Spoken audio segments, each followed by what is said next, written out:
Chairman Duncan and Ranking Member DeGette, thank you so much for this hearing on nuclear energy. Nuclear power is a key piece of our electric system in the United States. There are 54 nuclear power plants in the United States, including in New Hampshire.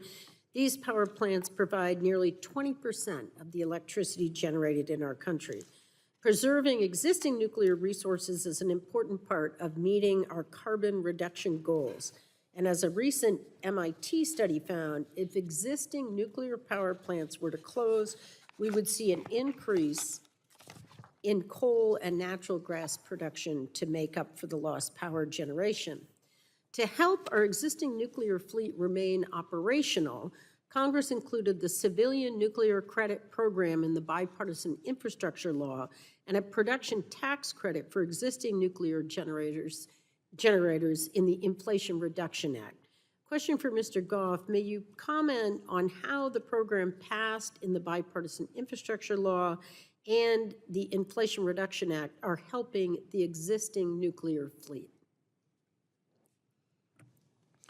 Well, first, we very much appreciate Congress moving forward on those actions. I think they are very critical to make sure that we stem closures of nuclear power plants. We have had a number of closures, and basically any closure we need to be able to replace.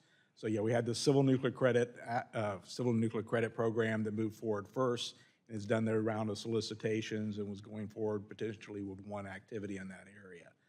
On the production tax credit, that has not been implemented yet, but we're anticipating to get implemented over the next year or so. We should note, we think that those are, though, very complementary programs. We have looked at some on the civil nuclear credit.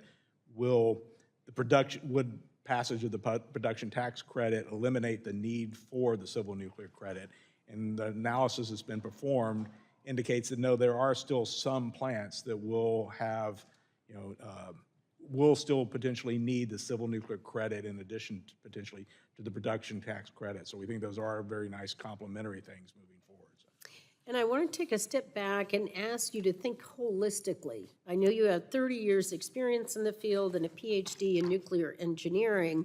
It's clear from the slate of 15 bills that are subject to the hearing today that Congress is very interested in identifying ways to ensure that the United States is a leader, particularly in advanced nuclear energy moving forward.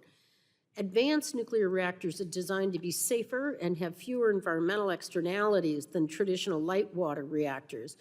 If you were in Congress, Mr. Goff, what steps would you take to promote the United States' role as a leader in advanced nuclear energy moving forward? Well, first, let me acknowledge what you're saying along that. I think we are the leaders in the innovation. We do have great companies and vendors that have developed the technology, the world-class technology. So I think we have the innovative technologies out there.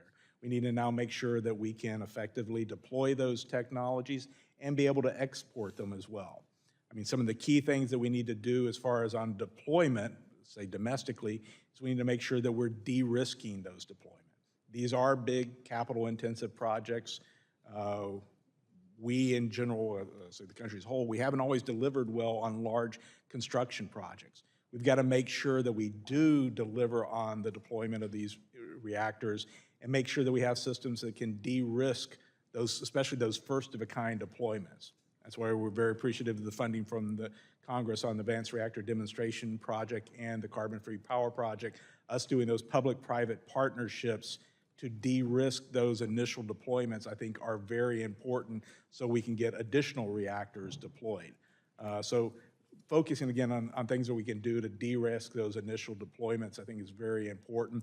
And that will also then lead to be able to do exports, because I think, again, this is very critical that we're exporting these technologies as well. I'm going to try to squeeze in one quick one for Mr. Dorman.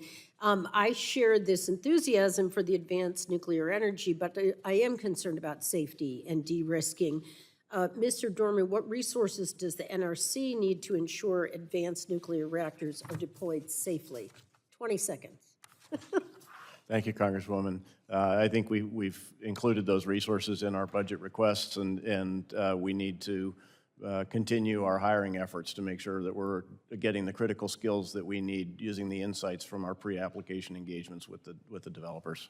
And I think we need to be cautious about the deep cuts that have been proposed by our colleagues. So thank you, and I yield back.